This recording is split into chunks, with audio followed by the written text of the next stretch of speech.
High বন্ধুরা, কেমন আছো সবাই?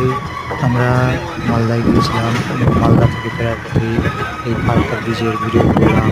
তো তোমরা দেখতে পাচ্ছ ফারাক্কা ব্রিজ এবং পাশে 1/1 হাই রোড তৈরি হচ্ছে, যেটা 34 নম্বর জাতীয় সড়ক ছিল।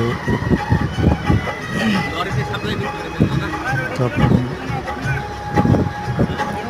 ফারাক্কা ব্রিজের পাশে যে ব্রিজ তৈরি হচ্ছে, এটা তৈরি হয়ে গেলে উত্তরবঙ্গে যাওয়া আরও সহজ হবে। এই নদীতে এখন প্রায় জল নেই বললেই চলে।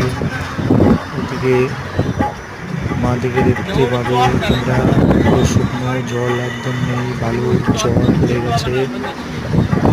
তো তোমরা যদি কোনো সময় আসো তাহলে নদীতে স্নান করে যেও।